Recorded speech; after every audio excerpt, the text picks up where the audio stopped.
নমস্কার। খবরের অন্তরালের খবর নিয়ে ক্যালকাটা ডায়ালগস থেকে মনোজ দাস বলছি। শেখ হাসিনা সরকারের পতনের পর এই প্রথম ভারতীয় সেনাবাহিনীর গোয়েন্দাদের একটি দল 4 সদস্যের বাংলাদেশে আসছে। এই বিষয়টি নিয়ে এখনকার আলোচনা, ঠিক এই মুহূর্তে কেন ভারতীয় সেনা গোয়েন্দার এই দলটি বাংলাদেশে আসছে, সেই বিষয় নিয়ে এখনকার আলোচনা। গত শনিবার আমি আপনাদের একটি ভিডিওতে জানিয়েছিলাম শেখ হাসিনার সঙ্গে ভারতের national security adviser Ajit Doval এবং ভারতের পররাষ্ট্রমন্ত্রী এস জয়শঙ্করের একটি জরুরি মিটিংয়ের কথা।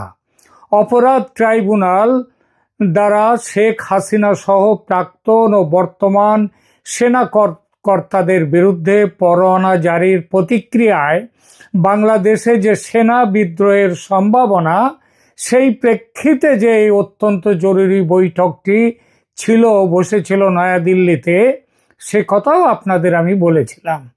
আমার প্রতিবেদনে এই ইঙ্গিতও দিয়েছিলাম যে যেভাবে দ্রুত আবর্তিত হচ্ছে বাংলাদেশের পরিস্থিতি, তাতে ভারত আর বেশি দিন চুপ করে থাকবে না।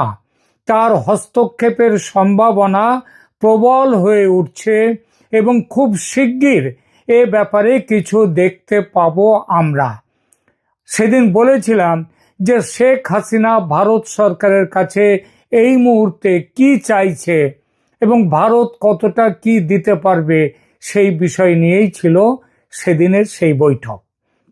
আমার সেই কথার একদিন পরেই এলো খবর, ভারতের বাংলাদেশ বিষয়ক খবর, বিশেষ করে বাংলাদেশের হাঁড়ির খবর ভারতের যে সংবাদ মাধ্যমটি সবচেয়ে বেশি রাখে বলে শুধু আমি নই, অনেকেই বিশ্বাস করে, সেই নর্থ ইস্ট নিউজ দুটি বিশেষ খবর দিয়েছে।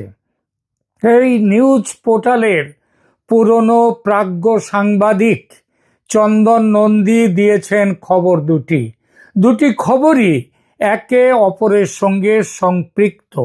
একটি খবর হলো সেনাপ্রধান ওয়াকার উজ্জামান আগামী 14 অক্টোবর থেকে শুরু হতে যাওয়া তার 5 দিনের সৌদি আরব সফর বাতিল করেছেন। বাতিলের কারণ 25 জন উচ্চপদস্থ সেনাকর্তার গুম খুনের সঙ্গে জড়িত থাকার অভিযোগে আন্তর্জাতিক অপরাধ ট্রাইব্যুনাল কর্তৃক জারি করা আদেশ। এই আদেশ বাংলাদেশ সেনার মধ্যে ব্যাপক বিক্ষোভ ও অসন্তোষের সৃষ্টি করেছে। এই অসন্তোষের আগুন যে কোনো মুহূর্তে বিস্ফোরিত হয়ে ছড়িয়ে পড়তে পারে ক্যান্টনমেন্টের ভেতরে তো বটেই, তার বাইরেও। তাই পরিস্থিতি বিবেচনায় সেনাপ্রধান তার সৌদি সফর বাতিল করেছেন। এটা একটা খবর। যেমন আর একটা খবর হলো শেখ হাসিনা সরকারের পতনের পর বাংলাদেশে গত 15 মাসে এই প্রথম ভারতের উচ্চপদস্থ একটি সামরিক প্রতিনিধি দল জরুরি সফরে আসছেন। জরুরি সফর এজন্যেই যে এরকম কোনো সফর পূর্ব নির্ধারিত ছিল না। সেনা officer major general Kundan Kumar Singh এর নেতৃত্বে 4 সদস্যের ভারতীয় সেনা গোয়েন্দা দলটি অক্টোবর 14 তারিখে বাংলাদেশে আসছেন এবং 14, 15, 16 এই 3 দিন তারা বাংলাদেশ সফরে থাকছেন।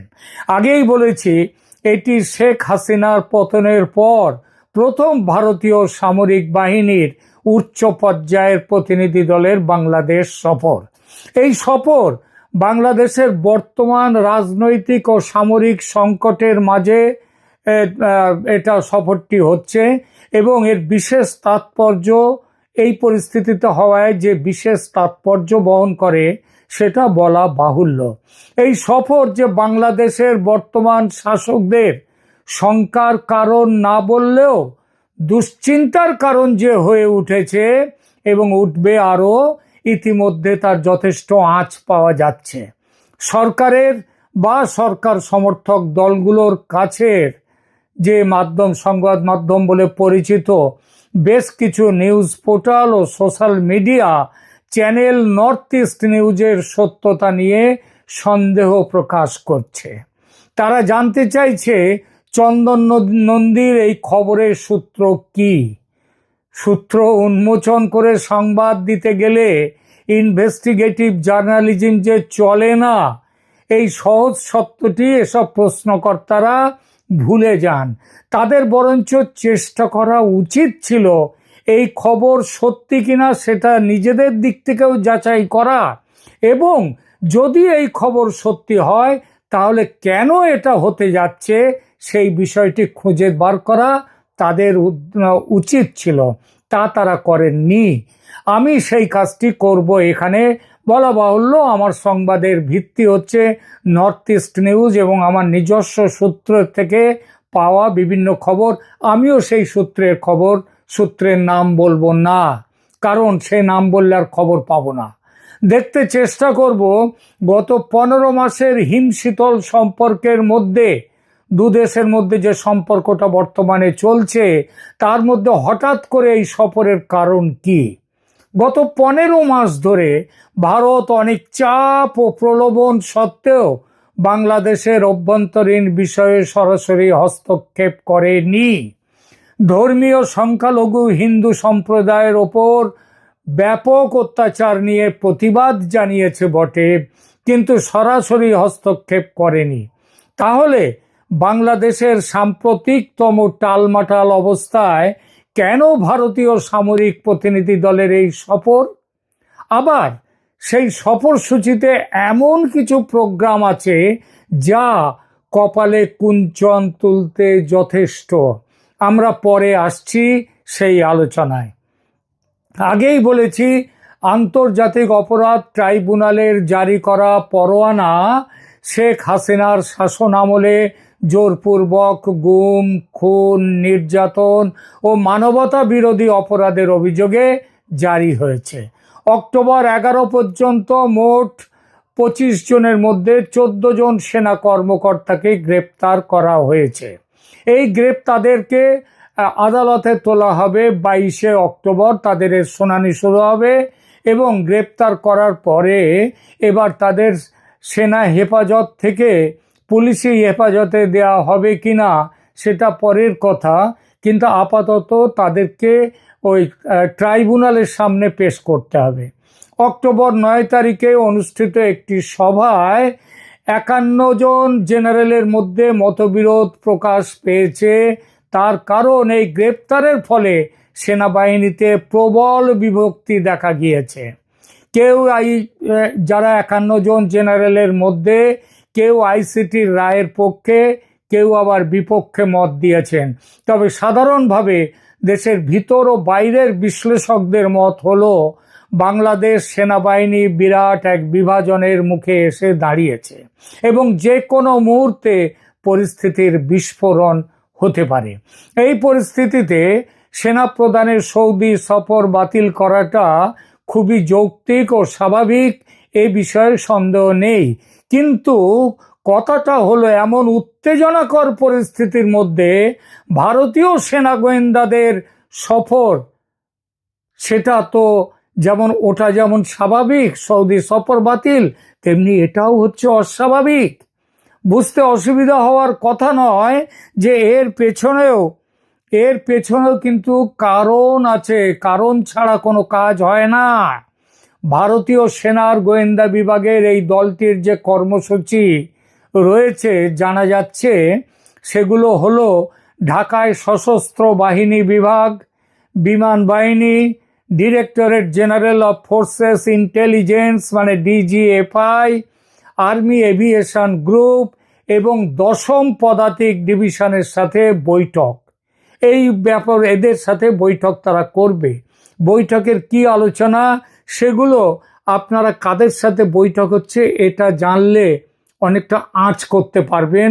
আপাতত আমি বলছি যেটুকু, সেটুকু হলো এই সেনাবাহিনী এবং যে হেডকোয়ার্টার সেনার, তার সম্পর্কেই, অর্থাৎ ওয়াকারুজ্জামান সম্পর্কেও এর মধ্যে অনেক কিছু ব্যাপার রয়েছে। বিশেষভাবে উল্লেখযোগ্য আছে যে বিষয়টি, সেটি হচ্ছে এই দলটি শুধু ঢাকাতেই থাকবে না, এই দলটি কক্সবাজারেও যাবে। কক্সবাজার সফরটি বিশেষ গুরুত্বপূর্ণ এজন্যেই যে পাকিস্তানি সামরিক তৎপরতা এখানে ভীষণভাবে বৃদ্ধি পেয়েছে। গত কয়েক মাসে পাকিস্তানি সেনা কর্মকর্তারা বাংলাদেশে একাধিক সফর করেছেন এবং কক্সবাজারের রামু ক্যান্টনমেন্ট পরিদর্শন করেছেন। এছাড়া পাকিস্তানের আইএসআই কক্সবাজার, উখিয়া, টেকনাফ এলাকায় তাদের উপস্থিতি প্রতিষ্ঠার চেষ্টা করছে। এই এলাকাটি মিয়ানমার সীমান্তের কাছে অবস্থিত এবং আরাকান আর্মির কার্যক্রমের সাথে যুক্ত। ভারত ইতিমধ্যে মিয়ানমারের সৈন্য সমাবেশ করেছে। সেটা মাথায় রাখলে বুঝতে অসুবিধা হয় না যে পার্বত্য চট্টগ্রাম ও সন্নিহিত অঞ্চলে একটা নির্দিষ্ট পরিকল্পনা নিয়ে এগোচ্ছে ভারত, এবং কক্সবাজার সফরের সঙ্গে সেই পরিকল্পনার যোগ আছে। গত কয়েক মাসে ভারত চুপচাপ দেখেছে বাংলাদেশের ইউনূস সরকার ও সেনাবাহিনীর বিশেষ একটি অংশের সঙ্গে যোগসাজশ করে পাকিস্তানি সেনাবাহিনীর ক্রমশ বেড়ে যাওয়া হবনবিং। এবার কি তাহলে তার পাল্টা দিতে নামলো ভারত? এই সফর কি ভারতীয় হস্তক্ষেপের নতুন যে পর্যায়, এই পর্যায়ের সূচনা করলো? এই প্রশ্নের উত্তর দেওয়ার আগে দেখব ভারতের সম্ভাব্য উদ্দেশ্য কি হতে পারে। পরিস্থিতির মূল্যায়নটা একটা বড় তাদের উদ্দেশ্য। বাংলাদেশ সেনাবাহিনীর অভ্যন্তরীণ অবস্থা এবং পাকিস্তানি প্রভাব সম্পর্কে জমিনি স্তরে মূল্যায়ন করাটা হচ্ছে একটা বড় লক্ষ্য। দ্বিতীয়, ঐতিহ্যবাহী সামরিক সম্পর্ক বজায় রাখার চেষ্টা। বাংলাদেশ ভারতের সামরিক সম্পর্ক অনেক দিনের, অর্থাৎ ভারত বলতে চাইছে সেই সম্পর্ক তারা বজায় রাখবে। চোরের ওপর রাগ করে মাটিতে ভাত খাবে না, অর্থাৎ তোমরা সম্পর্ক কাটতে চাইলেও আমরা কাটতে দেব না। প্রতিপক্ষীয় কার্যক্রম মোকাবেলা করার একটা উদ্দেশ্যও আছে। পাকিস্তান ও চীনের ক্রমবর্ধমান প্রভাব মোকাবিলা করাও এর একটা উদ্দেশ্য ভারতের।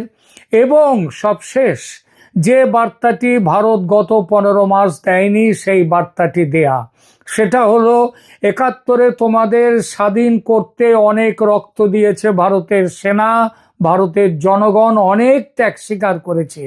সেই ত্যাগ, সেই রক্ত এত সহজে ভুলে গিয়ে শত্রু পাকিস্তানের কলোনি করতে চাইছো তোমরা তোমাদের দেশে, কিন্তু সেটা আমার দেশের শান্তি ও সার্বভৌমত্ব ভঙ্গ করবে, আর সেটা আমরা হতে দেব না। অর্থাৎ গত 15 মাস ভারতের ভূমিকা ছিল অনেকটা প্যাসিভ স্পেকটেটর, মানে প্যাসিভ দর্শক, খুব একটা পরোক্ষ দর্শকের ভূমিকা। সেটা পাল্টে এবার অ্যাক্টিভ অ্যাক্টর হতে চলেছে ভারত। সেনা গোয়েন্দা দলের এই সফরকে তাই কেউ যদি বলেন ভারতের অ্যাক্টিভ অ্যাক্টর হওয়ার সূচনা, তাহলে আমি সেটা মেনে নেব। তর্কের খাতিরে কেউ বলতেই পারেন শেখ হাসিনা আমলে নিয়মিত সামরিক বিনিময় ছিল, এটাও তেমনি একটা। গবেষণায় দেখা যায় যে শেখ হাসিনার শাসন আমলে ভারত বাংলাদেশ সামরিক বিনিময় ছিল অত্যন্ত নিয়মিত ও ঘন ঘন। 2023 সালের আগস্টে 5ম বার্ষিক প্রতিরক্ষা সংলাপ অনুষ্ঠিত হয় ঢাকায়, যেখানে ভারতের প্রতিরক্ষা সচিব গিরিধর আরামানে এবং বাংলাদেশের তৎকালীন সশস্ত্র বাহিনী বিভাগের প্রধান staff officer lieutenant general Wakeruzzaman অংশগ্রহণ করেছিলেন। 2024 সালের জুলাই পর্যন্ত এই বিনিময় অব্যাহত ছিল। ভারতীয় নৌবাহিনী প্রধান দীনেশ কুমার ত্রিপাঠী জুলাই 1 থেকে 4 গত বছর 2024-এ বাংলাদেশ সফর করেছিলেন। এরপর আগস্ট 5 তারিখে গত বছর শেখ হাসিনার পতনের মাধ্যমে এই নিয়মিত সামরিক বিনিময় বন্ধ হয়ে যায়। শেখ হাসিনার পতনের পর ভারত বাংলাদেশ সামরিক সম্পর্কে এক ধরনের কূটনৈতিক অচল অবস্থায় হিমায়ন, শীতলতা তৈরি হয়েছিল। নভেম্বর 5, 2024 সালে ভারতীয় সেনাপ্রধান উপেন্দ্র দ্বিবেদী এবং বাংলাদেশের সেনাপ্রধান জেনারেল ওয়াকারুজ্জামানের মধ্যে একটি ভার্চুয়াল বৈঠক অনুষ্ঠিত হয়। ভার্চুয়াল বৈঠকটি ছিল ভিডিও বৈঠক। এটাই ছিল আগস্ট 5-এর পর প্রথম সেনাপ্রধান পর্যায়ের যোগাযোগ এবং 15 মাসে এই প্রথম কোনো ভারতীয় সেনাদল বাংলাদেশ সফরে যাচ্ছেন, তাও যখন বাংলা সেনা বারুদের স্তূপ হয়ে আছে ঠিক তখন। অদ্ভুত লাগছে না? এবার একটা ভাইটাল প্রশ্নে আসি, কার ইচ্ছায় ও উদ্যোগে ভারতীয় সেনা গোয়েন্দাদের এই সফর? বর্তমান সফরের উদ্যোক্তা কে? একাধিক সূত্রে প্রমাণিত হয়েছে যে এই সফরের উদ্যোগ নিয়েছেন বাংলাদেশের সেনাপ্রধান জেনারেল ওয়াকারুজ্জামান। ভারতের সেনাপ্রধানের সঙ্গে ফোনে যোগাযোগ করে তিনি অপরাধ ট্রাইব্যুনালের ওই পরোয়ানা জারির কারণে উত্থিত পরিস্থিতি সম্পর্কে ভারতের সেনাপ্রধানকে জানালে সেনাপ্রধান জেনারেল দ্বিবেদী প্রতিনিধি দল পাঠাবার সিদ্ধান্ত নেন। এই দলটি সরেজমিনে পর্যবেক্ষণ করবে পরিস্থিতি, তারপর প্রয়োজন পড়লে উপযুক্ত ব্যবস্থা নেওয়ার কথা ভাবা হবে। এর সোজা মানে এটাই দাঁড়ায় যে বাংলাদেশ সেনার আমন্ত্রণে ভারতীয় সেনা অফিসারদের এই ভিজিট জেনারেল জামান তার অক্টোবর 14 থেকে 18 তারিখের সৌদি আরব সফর বিশেষভাবে বাতিল করেছেন, যাতে ভারতীয় গোয়েন্দা দলের সাথে তিনি বৈঠকে বসতে পারেন। তিনি নিজের নিরাপত্তা সংকট মোকাবিলা করতেই, নিজের নিরাপত্তা সংকট যেটা হয়েছে সেটা মোকাবিলা করতে ভারতীয় সেনার এই সফর চেয়েছেন। এছাড়া জেনারেল জামান বুঝতে পেরেছেন পরিস্থিতি যেদিকে যাচ্ছে তাতে ভারতের সাহায্য খুবই দরকার, তাই এই সফরের উদ্যোগ নিয়েছেন। বিশেষ পরিস্থিতির কি তাহলে? সামরিক আদালতের পরোয়ানা ও সেনাবাহিনীর অভ্যন্তরীণ সংকটের প্রেক্ষাপটে এই সফর। সংকট চালিত কূটনীতি। এই সফর হলো ক্রাইসিস ড্রাইভেন ডিপ্লোমেসি, অর্থাৎ সংকট মোকাবিলার জন্য নেয়া কূটনৈতিক পদক্ষেপ। জেনারেল জামান তার ব্যক্তিগত ও প্রাতিষ্ঠানিক অস্তিত্ব টিকিয়ে রাখতে ভারতের সহায়তা চাইছেন। এবার প্রশ্ন, এই সফরে মোহাম্মদ ইউনূসের অন্তর্বর্তী সরকারের সমর্থন আছে কি? যতদূর জানা যাচ্ছে ইউনূস সরকারের পক্ষ থেকে তো সমর্থন, এই উদ্যোগের সমর্থনে তো কোনো প্রমাণ নেই, বরং সরকার তিনি তার বিরোধিতা করেছেন। সরকার ও সেনাবাহিনীর মধ্যে বিদ্যমান ঠান্ডা যুদ্ধের প্রেক্ষাপটে এটি সেনাপ্রধানের একক সিদ্ধান্ত এবং এমনও হতে পারে ইউনূস এই সফর সম্পর্কে কিছু জানেন না বলেই খবর। এই সফর ওয়াকারুজ্জামানের ব্যক্তিগত নিরাপত্তা রক্ষার চেষ্টাও বটে। মার্চ 2025-এ পাকিস্তান সমর্থিত জেনারেলদের পক্ষ থেকে জেনারেল ওয়াকারুজ্জামানের বিরুদ্ধে অভ্যুত্থানের চেষ্টা হয়েছিল তিনি আফ্রিকা থেকে ফেরার সময়, যা ভারতের সাহায্যে ব্যর্থ হয়। শেষ করি আলোচনা। ভারতীয় সেনার গোয়েন্দা দলের এই সফর নিয়মিত দ্বিপক্ষীয় বিনিময় নয়, বরং বাংলাদেশের সেনাপ্রধান জেনারেল ওয়াকারুজ্জামানের একটি কৌশলগত উদ্যোগ। আইসিটির পরোয়ানা, সেনাবাহিনীর আভ্যন্তরীণ বিভক্তি, পাকিস্তানি প্রভাব বৃদ্ধি এবং ব্যক্তিগত নিরাপত্তার হুমকির প্রেক্ষাপটে জেনারেল জামান এই সফরের আয়োজন করেছেন। মোহাম্মদ ইউনূসের অন্তর্বর্তী সরকার এই সফরে প্রত্যক্ষ ভূমিকা পালন করেনি, করার কথাও নয়। এটি মূলত সামরিক নেতৃত্বের উদ্যোগ এবং এই উদ্যোগের মধ্য দিয়ে বাংলাদেশে ভারতের প্রত্যক্ষ রাজনৈতিক ও সামরিক হস্তক্ষেপের সূচনা হবে। বাংলাদেশের একটা বড় অংশের মানুষ তাদের বর্তমান দুর্দশা থেকে মুক্তির জন্য ব্যাকুলভাবে এতদিন ভারতের হস্তক্ষেপ চাইছিল। মনে হচ্ছে এতদিনে তাদের সেই আশা পূর্ণ হওয়ার পথে। আমার আজকের এই প্রতিবেদন ভালো লাগলে দয়া করে লাইক দিন, কমেন্ট এবং সাবস্ক্রাইব করুন আমার চ্যানেলকে। এই অনুরোধ জানিয়ে আপাতত শেষ করছি। ধন্যবাদ।